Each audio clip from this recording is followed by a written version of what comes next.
4 weeks after inheriting the abandoned country chapel. Margaret Ellis stood alone behind the old altar, holding a small brass lantern that had not been lit in decades. Hidden behind a stone wall was a narrow room no larger than a closet.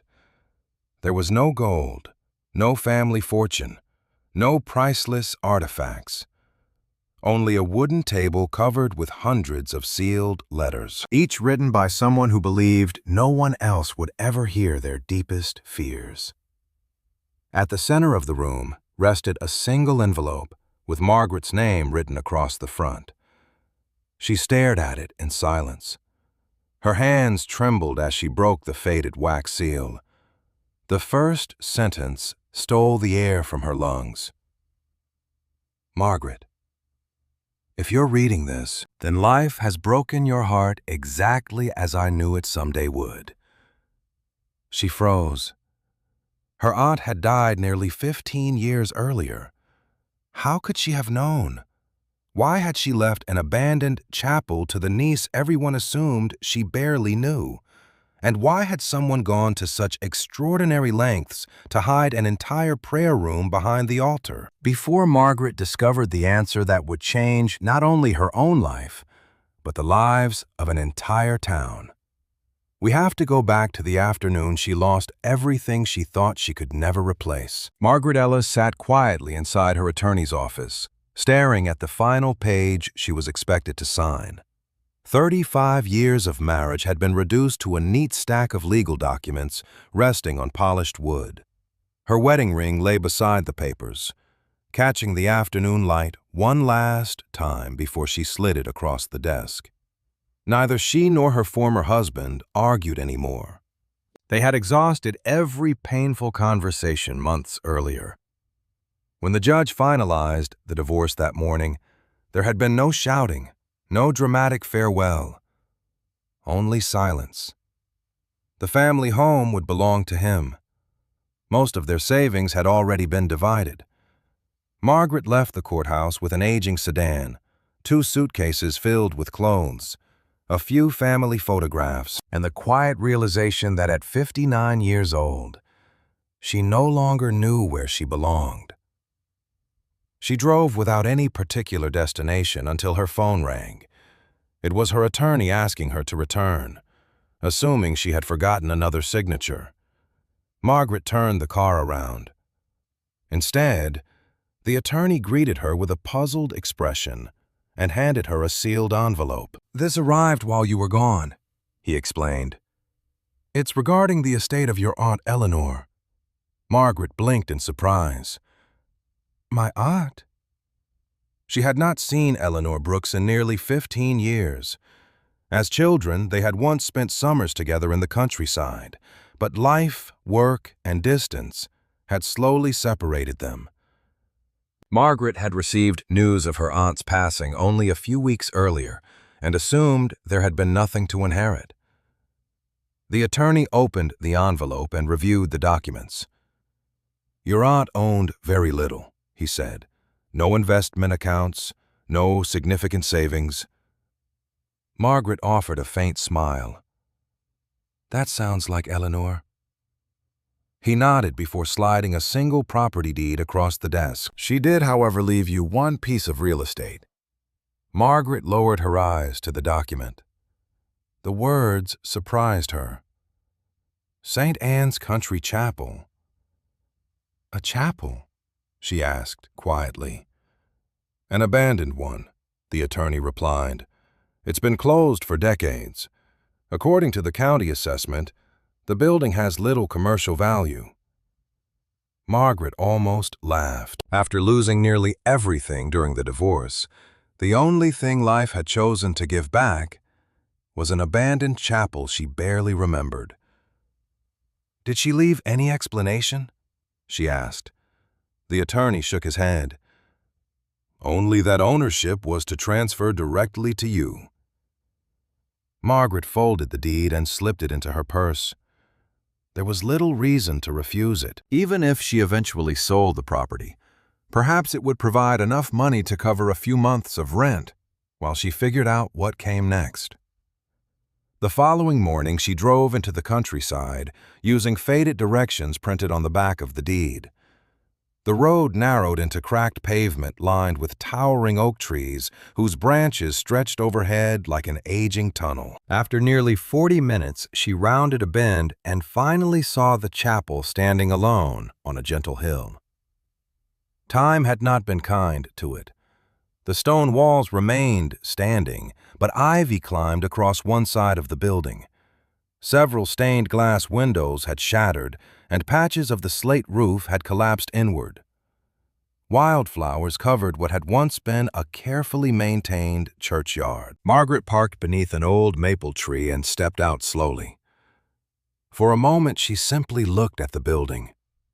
Fragments of childhood returned unexpectedly. She remembered holding her aunt's hand while listening to distant church bells.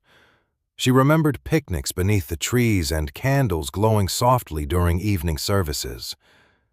Those memories felt as though they belonged to someone else's life. As she unlocked the weathered front door with the key enclosed in the estate papers, the hinges groaned loudly. Dust floated through shafts of sunlight entering from broken windows. Rows of wooden pews leaned unevenly across the worn stone floor. The air smelled of old wood, damp stone, and forgotten years.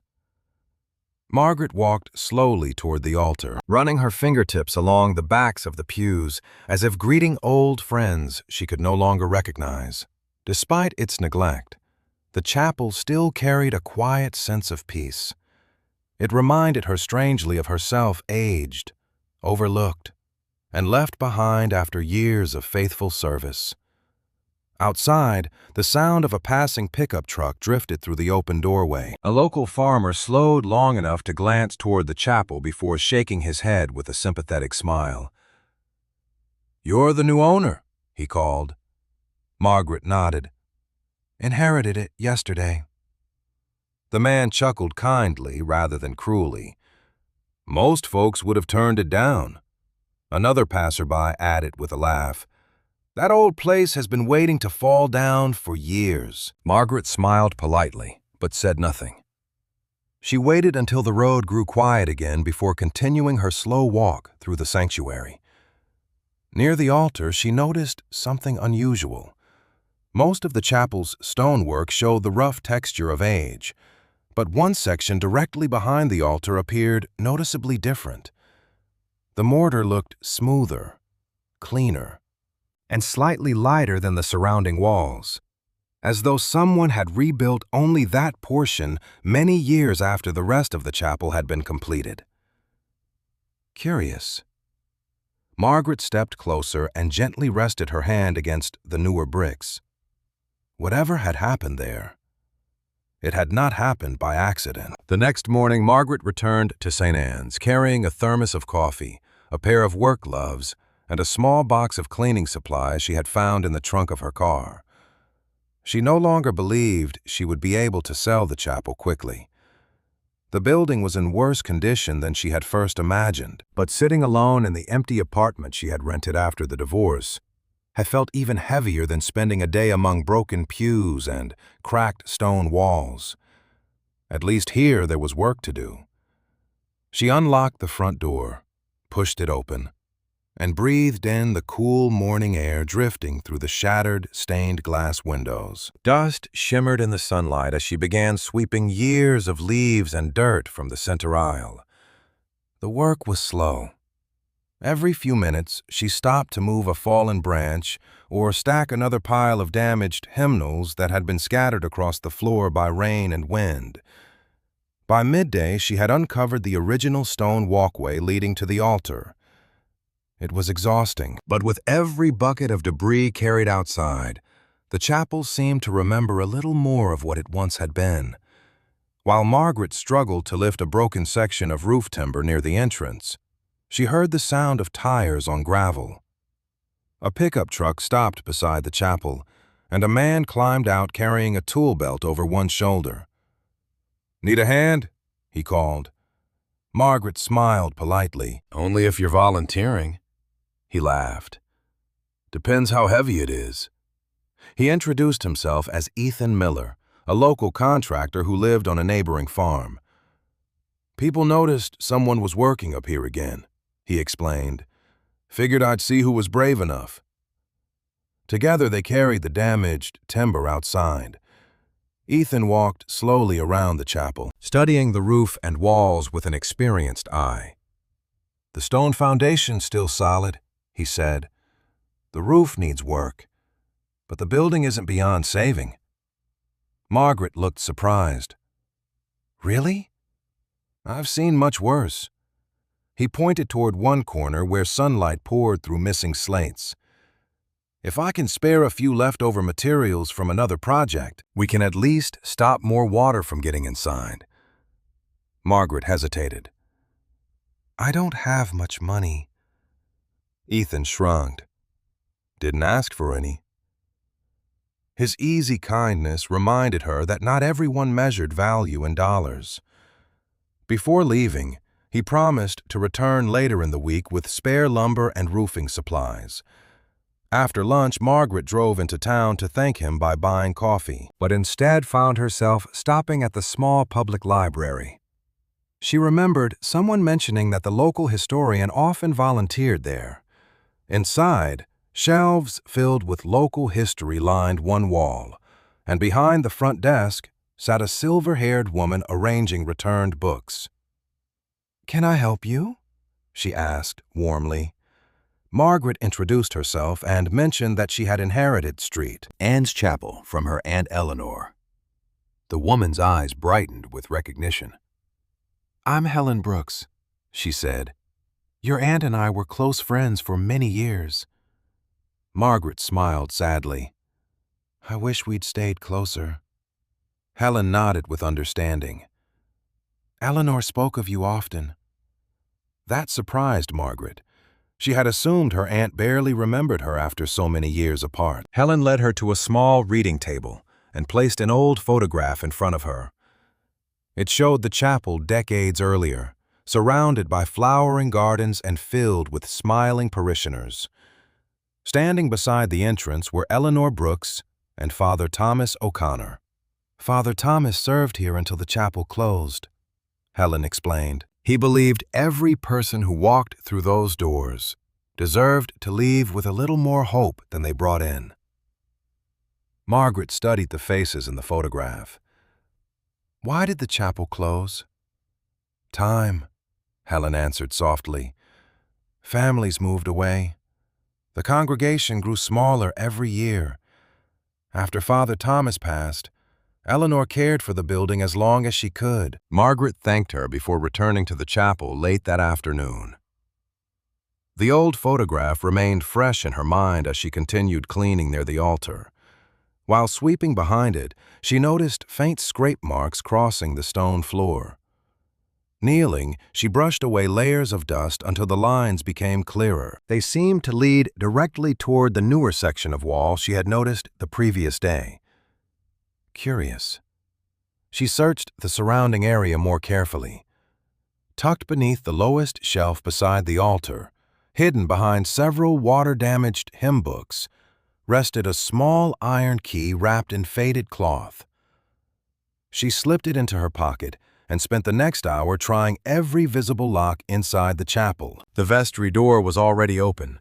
The storage cabinets had rusted away years earlier. None of the remaining locks matched the old key. As evening settled outside, Margaret returned once more to the newer brickwork behind the altar. Almost absent-mindedly, she tapped one of the bricks with the wooden handle of her broom. The sound was dull. She tapped another, then another. One brick answered differently. Instead of solid stone, it produced a low, unmistakable hollow echo. Margaret tapped it again, listening carefully. There was empty space hidden behind the wall. Margaret arrived just after sunrise, carrying a flashlight, a small masonry chisel, and the hammer Ethan had left for her the afternoon before. She stood quietly before the newer section of brick behind the altar, listening to the silence that filled the abandoned chapel. For a long moment, she questioned herself. Perhaps there was nothing behind the wall except empty space. Perhaps age had simply loosened part of the stonework. Yet she could not ignore the hollow sound she had heard the evening before. Someone had rebuilt only this section of the wall, and someone had carefully hidden the old iron key nearby.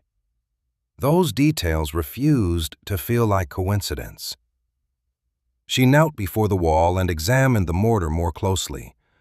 The bricks themselves were old, but the mortar between them appeared noticeably newer than the surrounding stone. Whoever sealed the opening had worked carefully, making the repair blend into the original structure without attracting attention. Margaret rested the tip of the chisel against one narrow line of mortar rather than striking the brick itself. She had no desire to damage the chapel. If something had truly been hidden here, she wanted to disturb as little as possible. The first tap loosened only a pinch of gray dust. The second removed a narrow strip of mortar. She worked patiently, stopping often to brush away debris with a soft paintbrush she had found in one of the storage cupboards. Nearly an hour passed before the outline of one brick became clearly visible. Margaret wiped sweat from her forehead, despite the cool morning air. Carefully gripping both sides of the loosened brick, she pulled gently. At first, it refused to move. Then, with a faint scraping sound, it slid forward into her hands. Cool air drifted through the opening behind it. Margaret shined her flashlight inside. Instead of solid stone, she saw darkness stretching several feet beyond the wall. Her heartbeat quickened. She widened the opening by removing several more loose bricks until there was enough room to step through. Beyond the wall lay a narrow stone passage no wider than her shoulders. It led only a short distance before opening into a small room hidden completely behind the chapel's altar. Margaret stepped inside slowly. Dust covered nearly every surface. Yet the room felt strangely untouched. A simple wooden table stood in the center. A plain wooden chair rested beside it. Shelves lined the walls from floor to ceiling.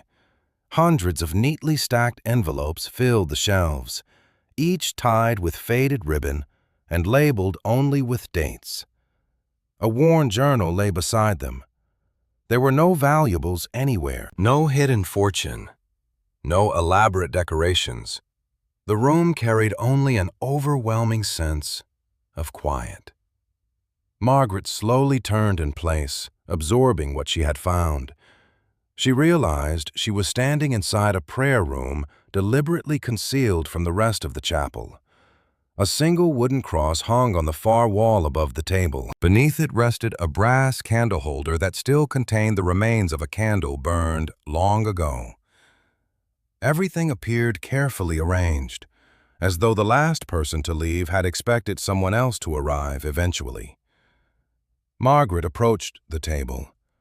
Resting beside the journal was a small framed card written in elegant handwriting. She lifted it carefully and read the words aloud. "If you seek peace, begin by listening." The sentence settled over the room with unexpected warmth. It did not feel like a warning. It felt like an invitation. She placed the card back exactly where she had found it before looking toward the shelves. Every envelope appeared sealed. Some were addressed only to God. Others carried no names at all. Margaret resisted the urge to open them. They felt deeply personal, entrusted to this hidden place for reasons she did not yet understand. Instead, she reached for the journal. Before opening it, something tucked beneath its leather cover caught her eye. A single envelope rested there, separate from all the others. Unlike the faded letters surrounding it, this one carried a name written clearly across the front in familiar handwriting. Margaret Ellis. Her breath caught. She stared at the envelope without touching it. She had inherited the chapel only days earlier. No one living could have known she would eventually stand inside this hidden room. Yet somehow, years before her divorce, years before her aunt's passing, someone had written her name and placed this letter where only the person who discovered the room would ever find it. Margaret gently lifted the envelope into her trembling hands, unable to understand how it had been waiting for her all along. Margaret carried the envelope bearing her name out of the hidden prayer room without opening it. Something about the quiet space behind the altar made her feel that every letter stored there deserved respect, even the one addressed to her. She carefully wrapped it in a clean cloth, placed it beside the worn journal, and drove into town to find Helen Brooks. If anyone could help her understand what she had discovered, it would be the woman who had known both Father Thomas and Aunt Eleanor. Helen listened without interrupting as Margaret described the concealed passage, the shelves filled with sealed letters, and the message written on the table. When Margaret finally placed the journal and the unopened envelope on the library's reading table, Helen's eyes filled with quiet disbelief. "Eleanor never told me the room still existed," she whispered. "I knew Father Thomas spent long hours in prayer, but I thought those stories had become legends after the chapel closed." Margaret gently opened the journal instead of the envelope. The first pages were written in Father Thomas's careful hand. They were not sermons or church records. Instead, they described ordinary people burdened by grief, illness, loneliness, broken marriages, and impossible choices. Every entry ended with a short prayer asking for strength, forgiveness, or peace for the family involved. Names were rarely mentioned. Father Thomas had protected their privacy even in his personal writing. Helen slowly turned several pages. "He listened more than he spoke," she said softly. "That's exactly who he was." Margaret noticed that many entries ended with a simple note, "Visited again today," "Food delivered anonymously," "Medicine arranged," "Neighbor willing to help." The journal revealed that Father Thomas had quietly organized support for struggling families without ever seeking recognition. He recorded kindness rather than hardship. As they continued reading, another pattern emerged. Several entries ended with the initials E.B. Helen smiled sadly. "Eleanor." Margaret looked up. "She helped him." Helen nodded. "After Father Thomas became ill, your aunt continued much of his work. She visited widows, brought groceries to families, paid heating bills whenever she quietly could. Most people never knew where the help came from." Margaret looked toward the hidden room in her memory. The hundreds of sealed letters suddenly made more sense. They were not secret because anyone wanted to hide shame. They had been protected because they contained people's deepest fears, regrets, hopes, and prayers. Helen carefully closed the journal. That room wasn't built to keep secrets from the town. It was built to keep trust. Later that afternoon, Ethan arrived at the chapel carrying replacement boards for one section of the damaged roof. Margaret showed him the hidden passage behind the altar. He examined the stone walls with professional curiosity, measuring distances and studying the original foundation. After nearly half an hour, he shook his head. "I've seen copies of the old construction drawings at the county office." Margaret looked at him expectantly. "This room isn't on them." "You're sure?" "Positive." He ran his hand along the stone doorway. Either the plans were intentionally altered before they were filed, or this room was built in a way that nobody outside the chapel ever documented. Margaret stepped slowly around the small room again. The hidden space felt even more remarkable, knowing it had been deliberately omitted from every official record.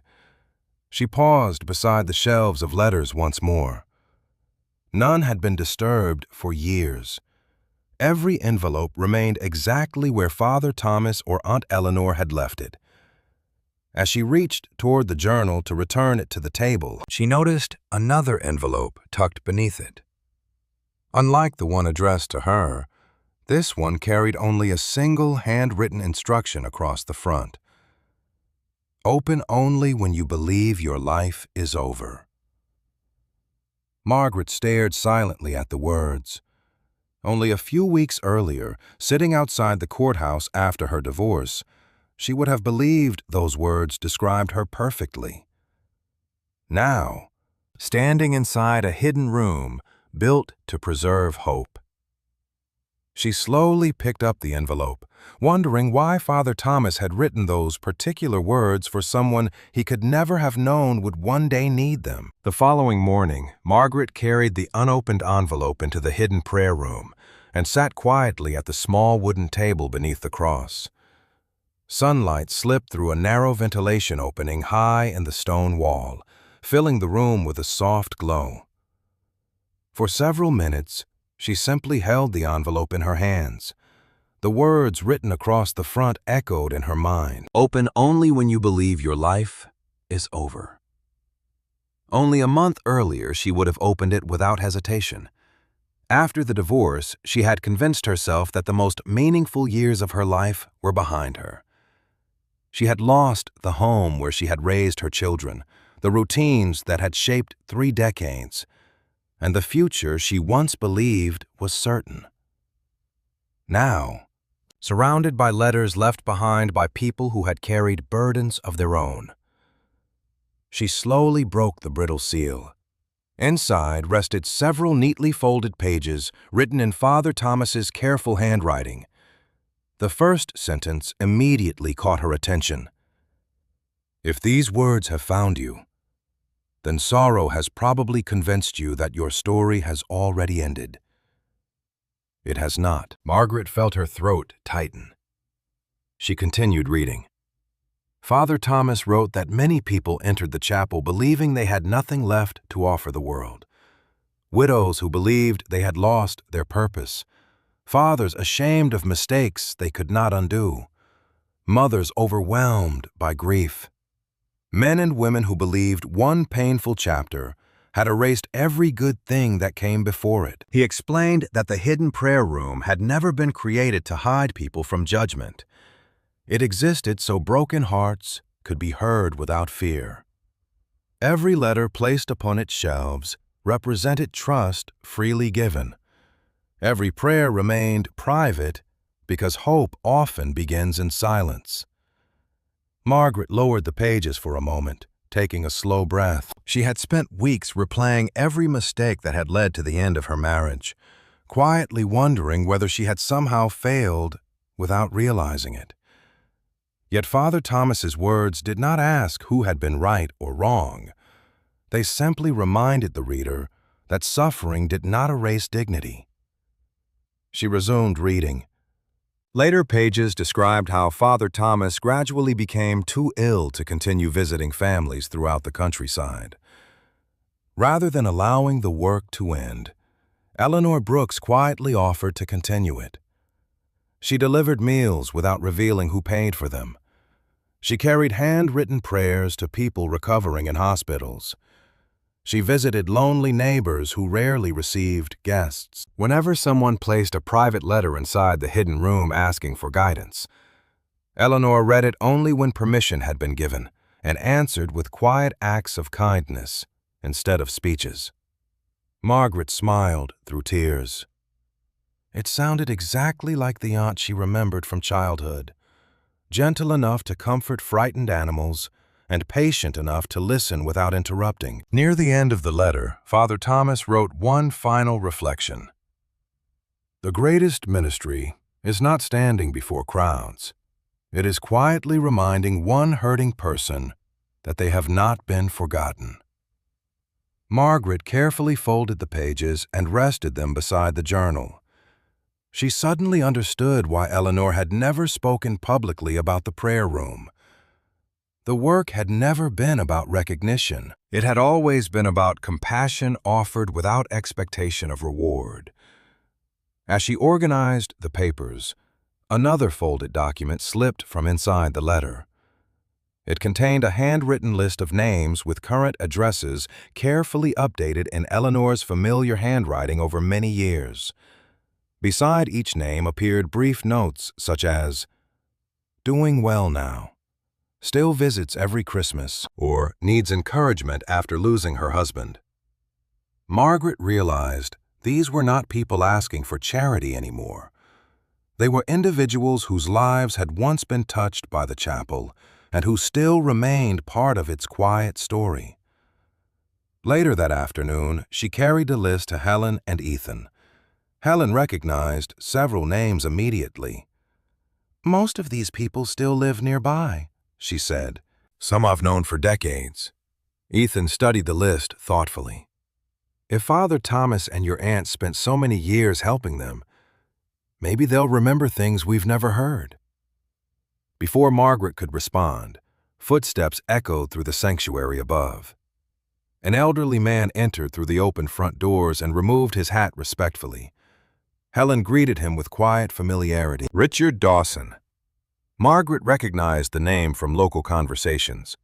Richard had once served as chairman of the parish council during the chapel's final years. After listening to Margaret describe the hidden prayer room, Richard remained silent for a long moment. Finally, he spoke. "Father Thomas trusted very few people with what happened behind that wall." His eyes rested briefly on the hidden doorway before returning to Margaret. "Some memories deserve great care. Promise me you won't rush to judge the past before you've heard every story." Margaret nodded gently. "I'm only trying to understand why my aunt left this place to me." Richard gave a tired smile. "Then begin with the people on that list. Many of them are still alive because someone inside this chapel refused to stop believing in them."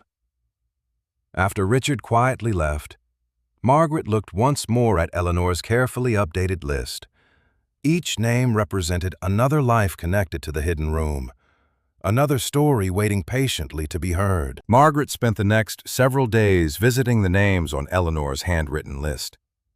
Helen accompanied her whenever she recognized an address, while Ethan offered to drive the longer country roads between farms and neighboring villages.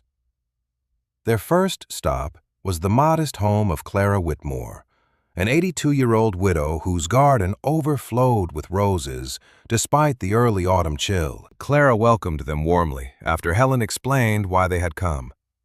The moment Margaret mentioned St. Anne's Chapel, the elderly woman's eyes softened. "Father Thomas saved my faith," she said quietly, "not with sermons, with kindness." Clara explained that after her husband died unexpectedly, she had been left alone with 3 young children and almost no money. Every Wednesday morning, a basket of groceries appeared on her porch. No note, no signature. Years later, she discovered Eleanor had been delivering them after reading one of Clara's private prayers left in the hidden room. Margaret listened without interrupting. Before they left, Clara disappeared into her hallway and returned carrying an old framed photograph. It showed Eleanor standing beside the chapel entrance with several families gathered around her after a harvest celebration.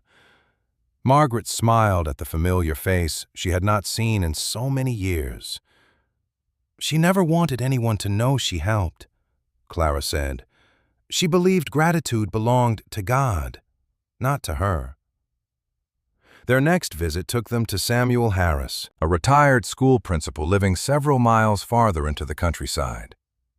He remembered Father Thomas as the man who quietly visited him every week after an accident left him unable to walk for nearly a year. "He never asked me to be stronger," Samuel recalled. "He simply reminded me I wasn't carrying my burden alone." Margaret noticed that every story sounded different, yet each carried the same quiet thread of compassion. No one described miracles. They remembered listening ears, warm meals, anonymous assistance, and gentle encouragement during the hardest moments of life. As afternoon faded into evening, they continued down Eleanor's list. Every home added another small piece to the chapel's forgotten history. Margaret gradually realized that the hidden prayer room had never been about secrecy for its own sake. It had existed because vulnerable people needed a place where trust could remain protected. Several days later, Helen suggested visiting Margaret Lawson, one of the final names on Eleanor's list. Margaret Lawson lived alone in a white farmhouse overlooking wide fields of corn. Though well into her 70s, she greeted them with surprising energy. After hearing why they had come, she disappeared upstairs and returned carrying a carefully wrapped package. "I've been waiting years for someone to ask about Eleanor," she said softly. Inside the package rested another faded photograph. This one showed Eleanor standing beside Father Thomas inside the chapel, smiling toward the camera while arranging flowers near the altar. Margaret held the picture gently, studying every detail. She had almost forgotten the warmth in her aunt's smile. "She always believed someone would someday reopen that chapel," Margaret Lawson said. "She never stopped preparing for that day." As Margaret turned the photograph over, Ethan leaned closer. "Wait." Written in neat blue ink across the back was a short sentence. "Cabinet beneath the prayer table. The smaller key belongs there." Margaret immediately reached into her pocket. She had been carrying the small iron key ever since finding it hidden beneath the hymn books beside the altar. Until now, it had opened nothing. Helen looked at the writing and nodded slowly. "Your aunt must have left this for whoever found the room." The drive back to the chapel felt unusually quiet. None of them hurried their conversation. When they finally entered the hidden prayer room, Margaret walked directly to the wooden prayer table standing beneath the cross. Kneeling, she examined its base for the first time. Beneath years of dust, she discovered a narrow wooden cabinet, almost invisible against the aged paneling. It had no handle, only a tiny iron keyhole. Margaret removed the old key from her pocket and inserted it carefully. This time it fit perfectly. The lock turned with a gentle click. She slowly opened the small cabinet door. Inside rested a leather-bound journal, unlike Father Thomas's, its cover worn smooth from years of careful use. On the first page, written in Eleanor's unmistakable handwriting, were the simple words, "If you have found this, then the chapel has finally found its next caretaker." Margaret's eyes filled with tears as she gently turned to the next page, ready to meet her aunt once again through the life she had quietly recorded. Margaret remained seated at the small prayer table long after Ethan and Helen had quietly stepped back to give her privacy. She opened Eleanor's journal with careful hands, recognizing the familiar, graceful handwriting she had not seen since receiving birthday cards years before. The first pages were simple reflections rather than daily records. Eleanor wrote about loneliness, forgiveness, and the quiet strength people discovered only after life had stripped away everything they believed they needed. Margaret found herself smiling through tears. The words sounded less like instructions and more like gentle conversations from the aunt she remembered. As she continued reading, the journal became more personal. Eleanor described how Father Thomas had invited her into the hidden prayer room after his health began to fail. He had asked only one thing of her: "Never let this room become a place of secrets. Let it remain a place where burdens can safely rest." Eleanor accepted that responsibility without hesitation. For years, she answered letters left by grieving widows, frightened parents, lonely veterans, and young people who believed no one cared whether they lived or died. Sometimes she responded with a handwritten prayer. Sometimes she quietly paid an overdue heating bill.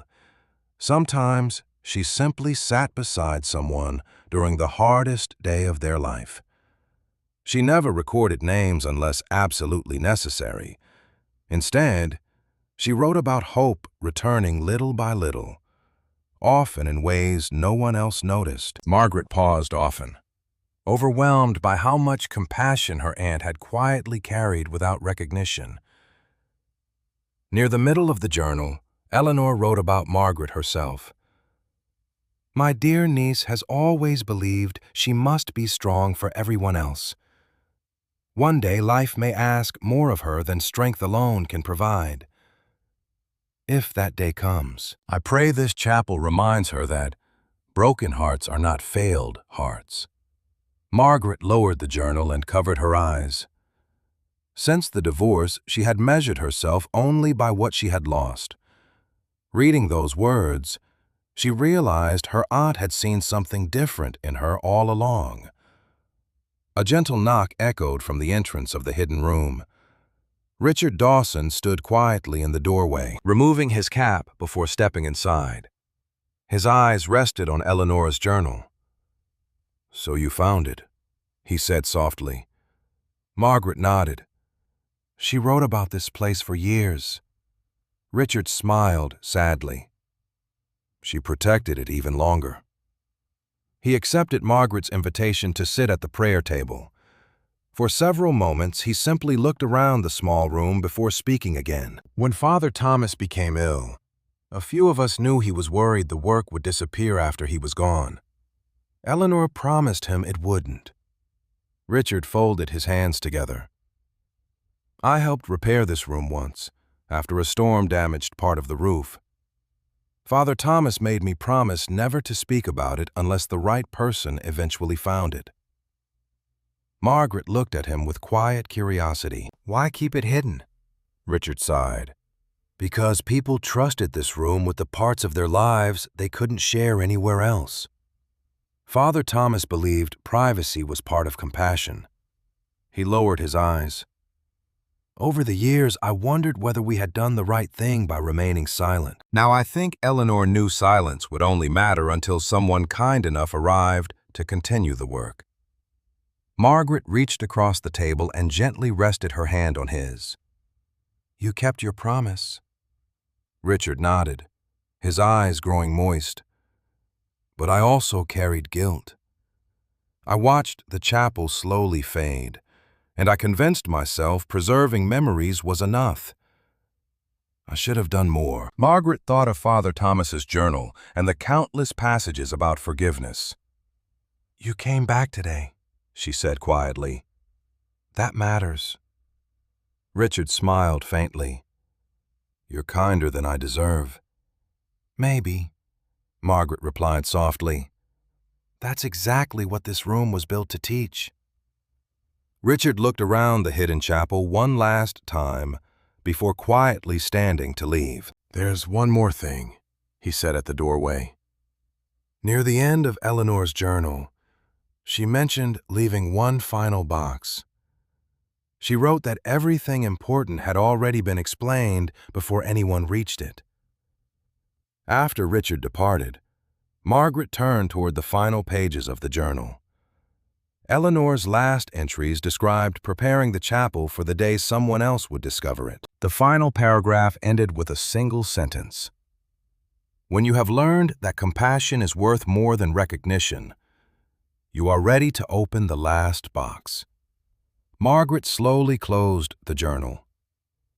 Ethan, who had quietly repaired loose shelving while they spoke, noticed a small wooden chest resting beneath the lowest shelf beside the prayer table.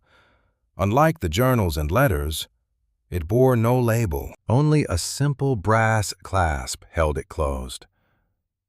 Margaret looked at the chest in silence, knowing she had reached the final step her aunt had carefully prepared years before. Margaret carried the small wooden chest from beneath the prayer table into the chapel sanctuary before opening it. Somehow it felt wrong to uncover its contents inside the hidden room, where so many private burdens had been entrusted over the years. Helen and Ethan joined her at one of the old pews, while late afternoon sunlight filtered through the repaired windows, casting gentle patterns across the worn stone floor. Richard remained quietly near the doorway, saying nothing. Margaret rested her hand on the brass clasp for a long moment before lifting it. The lid opened without resistance. Inside there were no deeds, no jewelry, and no hidden fortune. Instead, the chest held neatly bundled letters tied with soft ribbon, several worn notebooks filled with handwritten prayers, and dozens of folded cards bearing only first names. Resting on top lay a short note in Eleanor's familiar handwriting. These belong to grateful hearts. They were never mine to keep forever. They were simply mine to protect until kindness could continue. Margaret carefully lifted the first bundle. The letters came from families whose lives had quietly crossed paths with the chapel. One thanked Father Thomas for sitting beside a frightened child before surgery. Another thanked Eleanor for anonymously paying for winter heating after a factory closed. A young soldier wrote that a handwritten prayer received before deployment had given him courage through difficult nights overseas. None of the letters mentioned miracles. They spoke instead of compassion shown without expectation of recognition. Helen slowly read several aloud, her voice often breaking with emotion. "Your aunt never kept these to prove what she'd done," she whispered. "She kept them because people wanted someone to remember that hope had found them here." Ethan opened one of the notebooks. Every page contained short prayers written in different handwriting. Some asked for healing, others sought forgiveness, strength, or peace after loss. Many ended years earlier with a second entry written in Eleanor's careful script. "Prayer answered with gratitude," or simply, "Visit it today." Margaret realized the hidden room had quietly become a place where people left not only their fears, but also their thankfulness. As the afternoon passed, Helen compared dates in the journals with local historical records preserved at the library. Everything matched. Father Thomas had faithfully recorded the years he served. Eleanor's entries continued naturally after his final pages. Richard quietly confirmed details whenever he remembered them. "This really happened," Helen said at last, closing the final notebook. "Every part of it." Word spread quickly through the small community that forgotten records connected to St. Anne's had been found. Over the following days, several elderly residents stopped by the chapel. None came searching for treasure. They came carrying old photographs, faded Christmas cards, and memories. One woman recognized a prayer written in her late mother's handwriting. A retired farmer quietly thanked Margaret for preserving the room where his wife had once found comfort after losing their first child. Another visitor brought an old visitor book Eleanor had forgotten at his home years before. Piece by piece, the chapel's history slowly returned to the people who had lived it. Margaret watched the change with quiet amazement. Only weeks earlier, the building had stood abandoned and nearly forgotten. Now, laughter occasionally echoed through the sanctuary as neighbors shared stories they had not spoken aloud in decades. The chapel seemed alive again. Not because of restoration alone, but because memories had begun returning home. One evening, after the final visitor had left, Margaret continued organizing the remaining contents of the chest. Almost everything had now been sorted. Only a small bundle wrapped in clean white linen remained at the very bottom. She unfolded the cloth carefully. Inside rested a single sealed envelope. Across the front, written in Eleanor's unmistakable handwriting, were two simple words: Margaret Ellis. Margaret held the envelope gently between both hands. Unlike the letters of gratitude surrounding it, this one had clearly been prepared long before her aunt's death. Ethan noticed the familiar handwriting and quietly stepped away, giving her privacy. Helen looked at the envelope and smiled softly through misted eyes. "I think," she whispered, "your aunt has been waiting a very long time to speak with you one last time." Margaret looked down at the unbroken seal, suddenly understanding that after every prayer, every memory, and every story she had uncovered inside the forgotten chapel, the final answer waiting for her had never been hidden inside the room at all. It had always been inside the letter her aunt had left behind. Margaret waited until the chapel had fallen completely silent before opening the final letter. Evening light streamed through the restored stained glass windows, filling the sanctuary with gentle colors. Helen and Ethan remained nearby without speaking, understanding that this moment belonged to her alone. Margaret carefully broke the seal and unfolded the pages. The handwriting was unmistakably Eleanor's. "My dear Margaret," the letter began, "if you are reading this, then you found the prayer room, listened before judging, and discovered that the greatest gifts are rarely the ones we can hold in our hands." Margaret smiled through quiet tears. Eleanor wrote that she had watched her niece from a distance over the years, never wishing to interfere with the life Margaret was building. Although they had not spent much time together in adulthood, Eleanor had always admired her kindness, patience, and willingness to care for others before herself. She had also noticed something else. "You have always believed your worth depended on how much of yourself you could give away. One day, life may leave you with nothing you once relied upon. When that happens, I pray you remember that losing what you built does not mean losing who you are." Margaret stopped reading for a moment. Since the divorce, she had measured every day by what had disappeared: the marriage, the house, the routines, the future she had expected. Eleanor's words gently shifted her attention towards something she had almost forgotten. None of those losses had taken away her ability to show compassion, to listen, or to help another person. Those had always been the qualities Eleanor believed mattered most. The letter continued. Eleanor explained that Father Thomas had often spoken about stewardship. Buildings eventually aged, money came and went. Even memories faded, unless someone chose to preserve them with love.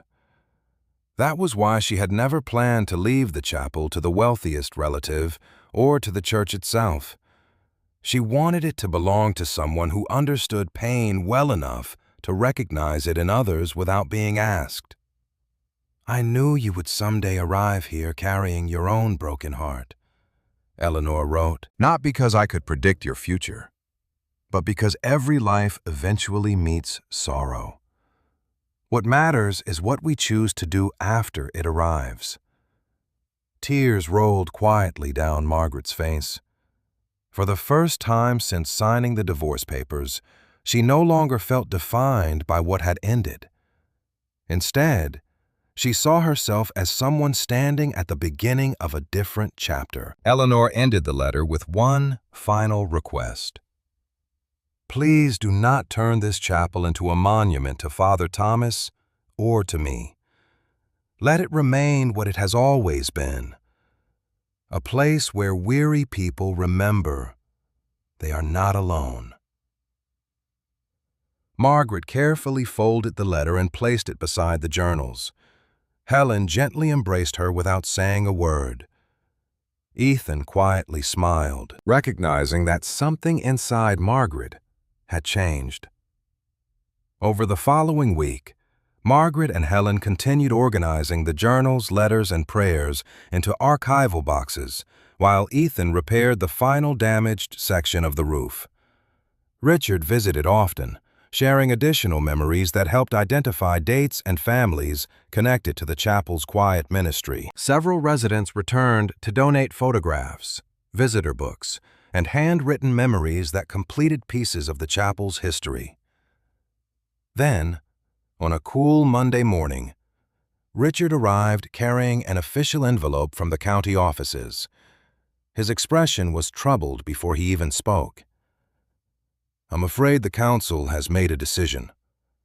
Margaret accepted the documents and slowly unfolded them. The notice explained that, because the chapel had remained unused for decades and had never received historical designation, the surrounding property had been approved for sale to a private developer. The proposal called for demolishing the building to make room for a commercial retreat and parking area. Margaret looked up from the page toward the quiet sanctuary. Around her stood the restored pews, the prayer room hidden behind the altar, the journals of Father Thomas, Eleanor's letters, and the countless stories entrusted to those walls across generations. Only weeks earlier, she had considered selling the property herself because she believed it held little value. Now she understood that its greatest worth could never be measured by an appraisal. If the chapel disappeared, the room built to protect hope would disappear with it. She carefully folded the notice, rested it beside Eleanor's final letter, and looked toward the altar where the hidden prayer room waited silently behind the stone wall. This time, she knew she could not simply walk away. Margaret spent the next several days preparing not for a legal battle, but for an honest conversation with the community that had quietly forgotten St. Anne's Chapel. Helen carefully organized the journals, letters, photographs, and historical records into archival folders. Ethan repaired the final loose stones along the entrance steps and rebuilt the simple wooden railing leading to the front doors. Richard searched through parish records stored in his attic, bringing old meeting minutes and photographs that confirmed the chapel's long history of serving local families. Together, they decided that the truth itself would be their strongest argument. On the evening of the county hearing, the meeting room filled far beyond its usual attendance. Farmers, retired teachers, young families, and elderly residents sat shoulder to shoulder. Many had never spoken publicly before. Margaret stood quietly at the front, Eleanor's final letter resting inside her folder beside Father Thomas's journal. She did not begin by describing the hidden prayer room. Instead, she spoke about arriving at the chapel after losing nearly everything she believed defined her life. She admitted that she had originally planned to sell the building because she thought it had no value beyond the land beneath it. Then she explained what she had discovered behind the altar. Not a fortune, but a lifetime of compassion, carefully preserved by Father Thomas and Eleanor Brooks. She described the letters of gratitude, the anonymous acts of kindness, the prayers entrusted to the hidden room, and the quiet promise that no burden would ever become public shame. "This building survived," she said softly, "because two ordinary people believed every person deserved to be heard with dignity." When she finished, the room remained silent for several moments. Then Clara Whitmore slowly stood. She told the council about the groceries that had appeared on her porch after her husband died. Samuel Harris described Father Thomas visiting him every week after his accident. Margaret Lawson shared how Eleanor had continued helping families long after the chapel closed. One by one, others rose to speak. Some carried photographs. Others brought old letters or visitor books. None spoke about money. Every story centered on kindness quietly received during life's hardest seasons. Finally, Richard Dawson stood. His voice trembled as he addressed the council. "For years, I believed protecting these memories meant keeping them hidden. I understand now that protecting them means making sure they are never forgotten again." He looked toward Margaret before continuing. "I remained silent far too long. I hope you'll allow this chapel to keep doing what it has always done. Give people hope." After hearing every testimony and reviewing the historical documents Helen had carefully prepared, the council recessed briefly. When they returned, the chairperson announced the decision. The proposal to sell the property for commercial development was withdrawn. Instead, St. Anne's Chapel would receive official historical and community heritage designation. Funding would be made available to stabilize the building, while the hidden prayer room would remain protected with appropriate privacy and preservation. Applause quietly spread through the room. Margaret closed her eyes for a moment, overwhelmed not by victory, but by gratitude. Several months passed. Spring slowly returned to the countryside. Wildflowers bloomed once again around the old stone walls, and sunlight poured through fully restored stained glass windows. The hidden prayer room remained exactly as Father Thomas and Eleanor had intended: simple, peaceful, and respectful. Only its purpose had gently expanded. With guidance from Helen and support from local volunteers, Margaret opened the chapel as a place where people could preserve family memories, write private prayers, leave letters of forgiveness, or simply sit in silence when life became too heavy to carry alone. The journals and historic letters were carefully archived, while personal prayers remained confidential, just as they always had. Ethan continued volunteering whenever repairs were needed, insisting the building deserved every hour he gave it. Richard welcomed visitors by sharing stories of Father Thomas and Eleanor with quiet honesty. No longer burdened by years of silence, families returned not because they were required to, but because they remembered how much kindness had once lived within those walls. One warm afternoon, Margaret stood alone inside the hidden prayer room. The wooden table remained in its familiar place beneath the cross. Eleanor's journal rested beside Father Thomas's, no longer hidden from history, yet still protected with care. Margaret placed her own notebook gently beside them. It contained no dramatic revelations, only simple accounts of conversations, visits, prayers, and small acts of kindness she hoped someone else might someday continue. She smiled as she remembered the day she first arrived, believing her life had ended with a divorce and an abandoned chapel. Instead, she had inherited something no court could divide and no amount of money could purchase. She had inherited a purpose. Outside, the sound of children laughing drifted through the open doorway as families gathered beneath the old maple trees. Margaret stepped into the sunlight and quietly closed the chapel door behind her.